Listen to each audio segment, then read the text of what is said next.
ആളുകൾ ഇങ്ങനെ ഇരുന്ന് വീട് ക്ലീൻ ചെയ്യുന്നതും റൂം ക്ലീൻ ചെയ്യുന്നതും അതേപോലെ സാധനങ്ങൾ ഓർഗനൈസ് ചെയ്ത് വെക്കുന്നതൊക്കെ നിങ്ങൾ ശ്രദ്ധിച്ചിട്ടുണ്ടാവും അല്ലെ?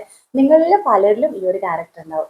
ഇത് ഒരു വൃത്തിയുടെ ഭാഗമായിട്ടുള്ള ഒരു ബിഹേവിയറിനേക്കാൾ കൂടുതൽ ഒത്തിരി സൈക്കോളജിക്കൽ റീസൺസ് കൊണ്ടും ഇങ്ങനെ ബിഹേവിയർ ഉണ്ടാവാറുണ്ട്.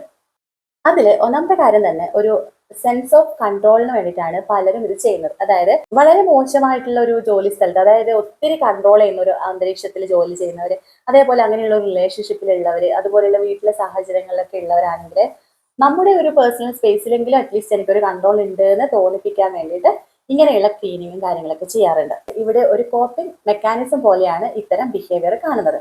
ഇനി ചിലരിൽ ആൻസൈറ്റി കുറയ്ക്കാൻ ഈ ഒരു ക്ലീനിങ് വളരെയധികം സഹായിക്കുന്നുണ്ട്.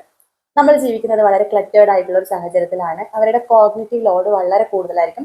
അവർക്ക് ആ ഒരു അന്തരീക്ഷത്തിൽ വളരെ അൺസേഫ് ആയിട്ട് ഒട്ടും മാനേജ് ചെയ്യാൻ പറ്റാത്തൊരു സാഹചര്യമായിട്ട് ഫീൽ ചെയ്യപ്പെടും. അങ്ങനെയുള്ള സാഹചര്യത്തിൽ ഒരാളുടെ ബ്രെയിനിന് കാര്യങ്ങൾ പ്രോസസ്സ് ചെയ്യാൻ വളരെ ബുദ്ധിമുട്ട് തോന്നും. അതേപോലെ ഫോക്കസ് കുറയും, ഡിസിഷൻ എടുക്കാനൊക്കെ ബുദ്ധിമുട്ട് തോന്നും. ഇങ്ങനെയുള്ള പ്രശ്നങ്ങളൊക്കെ വരും. അപ്പൊ അവർക്ക് ആ ഒരു അന്തരീക്ഷം വളരെ അൺകംഫർട്ടബിൾ ആയിട്ട് തോന്നും, വളരെ അൺസേഫ് ആയിട്ട് തോന്നും. അങ്ങനെ തോന്നുന്ന സാഹചര്യത്തിൽ ഇവർ ക്ലീനിങ് തുടങ്ങും. അങ്ങനെ കാര്യങ്ങളൊക്കെ നന്നായിട്ട് ക്ലീൻ ചെയ്ത് ഓർഗനൈസ് ചെയ്ത് വെക്കുമ്പോഴത്തേക്ക് അവർക്ക് അവരുടെ ബ്രെയിൻ പ്രോസസ് ചെയ്യുന്നത് ഈ ഒരു അന്തരീക്ഷം വളരെ സേഫ് ആണ്, മാനേജബിൾ ആണ് എന്നുള്ള ഒരു കാര്യം പ്രോസസ് ചെയ്യും. അപ്പൊ ഇവർക്ക് ആൻസൈറ്റി കുറഞ്ഞു വരും. ഇനി ചില ആളുകളിൽ ഈ ഒരു ക്ലീനിങ് ഓർഗനൈസിംഗ് ഒക്കെ ഒരു റിവാർഡ് സിസ്റ്റത്തിന് വേണ്ടിയിട്ടാണ് പ്രവർത്തിക്കുന്നത്. അതായത് ഇങ്ങനെ ക്ലീൻ ചെയ്യുന്നത് വഴി നമ്മുടെ ബ്രെയിനിൽ ഡോപ്പമിൻ എന്ന് പറഞ്ഞിട്ടുള്ള ഒരു ന്യൂറോ ട്രാൻസ്മിറ്റർ ആക്ടിവേറ്റ് ചെയ്യപ്പെടുന്നുണ്ട്. അപ്പോൾ ഡോപ്പമിന്റെ ആക്ടിവേഷന് വേണ്ടിയിട്ട് പലരിലും സ്ട്രെസ് ആയിട്ടുള്ള സാഹചര്യത്തിലൊക്കെ ഉള്ളവർ എന്ത് ചെയ്യും, ഒരു സന്തോഷത്തിന് വേണ്ടി, സമാധാനത്തിന് വേണ്ടിയിട്ട് ഈ ഒരു ക്ലീനിങ് ചെയ്തുകൊണ്ടേയിരിക്കും. ഇനി മറ്റു ചില ആളുകളിൽ ഇമോഷൻസ് ഡൈവേർട്ട് ചെയ്യാനുള്ള ഒരു സംഗതിയായിട്ടാണ് ഈ ക്ലീനിങ്ങും ഓർഗനൈസിങ്ങും ഒക്കെ കാണുന്നത്.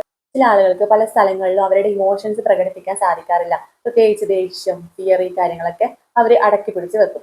അങ്ങനെയുള്ള ആളുകൾ അവരുടെ പേഴ്സണൽ സ്പേസിൽ വന്നിട്ട് ക്ലീൻ ചെയ്യുമ്പോഴാണ് അവരുടെ ആ ഇമോഷൻസ് ഒന്ന് റെഗുലേറ്റ് ചെയ്യപ്പെടുന്നത്. എക്സ്പ്രസ് ചെയ്യാൻ പറ്റാത്ത ഇമോഷൻസ് ഒക്കെ അറ്റ്ലീസ്റ്റ് ഈ ഒരു ഏരിയയിൽ അവർ ക്ലീൻ ചെയ്തങ്ങ് തീർക്കും.